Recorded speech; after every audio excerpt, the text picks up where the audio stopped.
ഇത് മാങ്ങാക്കാലം, എങ്ങോട്ട് തിരിഞ്ഞാലും മാങ്ങ തന്നെ. നമ്മളെല്ലാവരും മാങ്ങ വെച്ച് ഒരുപാട് വിഭവങ്ങൾ ഉണ്ടാക്കുന്നുണ്ട്. ഞാൻ ഇന്ന് ഉണ്ടാക്കാൻ പോകുന്നത് അങ്കമാലിക്കാരുടെ മാങ്ങാക്കറിയാണ്. അപ്പോൾ മാങ്ങാക്കറി ഉണ്ടാക്കാനായിട്ട് ഞാൻ അധികം പുളിയൊന്നും ഇല്ലാത്ത മൂവാണ്ടൻ മാങ്ങയാണ് എടുത്തിരിക്കുന്നത്.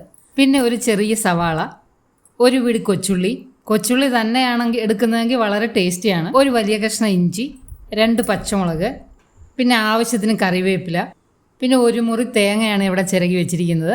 അതിൻ്റെ 1-ാം പാലും നോക്കിയെടുക്കണം, 2-ാം പാലും എടുത്ത് വെക്കണം. ഇനി ആദ്യം നമുക്ക് മാങ്ങ എടുത്ത് അരിഞ്ഞു വയ്ക്കാം. അത് ഞാൻ 2 മീഡിയം സൈസ് മാങ്ങയാണ് എടുത്തത്.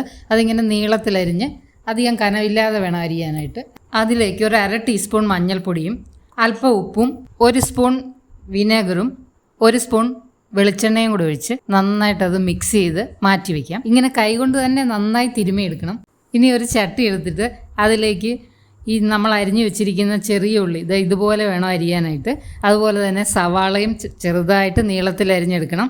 നീളത്തിലരിഞ്ഞ ഇഞ്ചിയും പിന്നെ 2-3 പച്ചമുളകും കൂടെ നീളത്തിലരിഞ്ഞ് അതും ചേർക്കാം. പിന്നെ ആവശ്യത്തിന് കറിവേപ്പില ഇച്ചിരി നല്ലതുപോലെ ഇട്ടതേ. പിന്നെ ആവശ്യത്തിന് ഉപ്പും ചേർത്ത്, പിന്നെ 1 സ്പൂൺ വിനെഗറും 1 സ്പൂൺ വെളിച്ചെണ്ണയും കൂടി ചേർത്ത ശേഷം നന്നായിട്ട് കൈവച്ചങ്ങോട്ട് തിരുമ്മി യോജിപ്പിക്കണം. അത് ഇച്ചിരി നേരം ഒന്നും തിരുമ്മിയാൽ ഇച്ചിരി നല്ലപോലെ തിരുമ്മണം. ഈ തിരുമ്മിയുള്ള മിക്സിംഗ് ആണ് ഈ കറിയുടെ പ്രത്യേകതയും ഈ കറിയുടെ ടേസ്റ്റും. ഇതിൽ നമ്മൾ ഉള്ളിയൊന്നും വഴറ്റുന്നില്ല, ഇങ്ങനെ നന്നായിട്ട് തിരുമ്മി മിക്സ് ചെയ്യുന്നതേ ഉള്ളൂ. ഇതൊരു 5-10 മിനിറ്റ് നേരം നന്നായിട്ട് തിരുമ്മണം. ഇങ്ങനെ നമ്മൾ തിരുമ്മി ഇങ്ങനെ ഞെക്ക് നോക്കുമ്പോൾ ഇതിൽ നന്നായിട്ട് ഇതുപോലെ വെള്ളം വരും. അതുവരേക്കും നമ്മൾ ഇതിനെ നന്നായി തിരുമ്മി മിക്സ് ചെയ്യണം. ഇനി ഇതിലേക്ക് ഒരു 2 സ്പൂൺ മല്ലിപ്പൊടിയും 1/2 ടീസ്പൂൺ മുളക് പൊടിയും കൂടി ചേർക്കാം. എന്നിട്ട് അതും നന്നായിട്ട് മിക്സ് ചെയ്യണം. മുളക് പൊടി അധികം ചേർക്കേണ്ട ആവശ്യമില്ല, പച്ചമുളക് നമ്മൾ ആവശ്യത്തിന് ഇട്ടിട്ടുണ്ട്. അപ്പോൾ ഇത് നന്നായിട്ട് കൈകൊണ്ട് മിക്സ് ചെയ്യണം. ഇനി ഇതിലേക്ക് നമ്മൾ എടുത്തു വെച്ചിരിക്കുന്ന മാങ്ങാ കഷ്ണങ്ങളും കൂടി ഇട്ട് അതും നന്നായിട്ടൊന്ന് മിക്സ് ചെയ്തെടുക്കണം. ഇതിൻ്റെ മിക്സിങ്ങിലാണ് ഇതിൻ്റെ കറിയുടെ ടേസ്റ്റ്. ഇപ്പോൾ തന്നെ നല്ല മണമൊക്കെ വരാൻ തുടങ്ങി.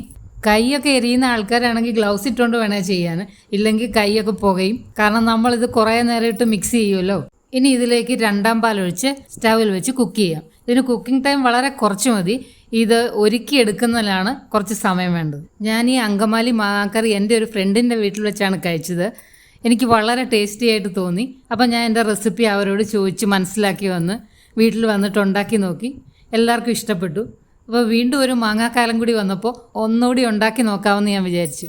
അപ്പോൾ അത് നിങ്ങൾക്ക് വേണ്ടി ഷെയർ ചെയ്യാണ്. ഇതിപ്പോൾ ഇത് നന്നായി തിളച്ചു, മാങ്ങയൊക്കെ വെന്തിട്ടുണ്ട്. ഇനി ഇതിലേക്ക് നമുക്ക് 1-ാം പാല് ചേർക്കാം.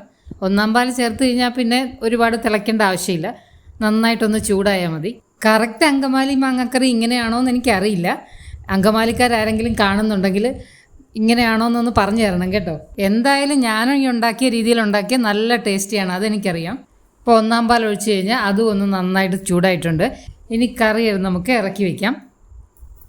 ഇനി ഇതിലേക്കൊരു താളിപ്പിടണം.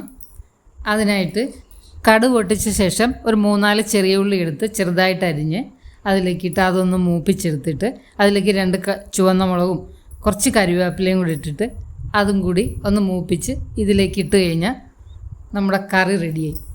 താളിപ്പിട്ട ഉടനെ കറി ഒരു 5 മിനിറ്റ് അടച്ചു വെച്ചാൽ കറിക്ക് നല്ല രുചിയും മണവും ഉണ്ടാവും. നിങ്ങൾ ചിലരൊക്കെ ഇത് ഉണ്ടാക്കിയിട്ടുള്ളവരായിരിക്കും. ഉണ്ടാക്കാത്തവരുണ്ടെങ്കിൽ ഒന്ന് തീർച്ചയായും ട്രൈ ചെയ്ത് നോക്കണം. സൂപ്പർ കറിയാണ്.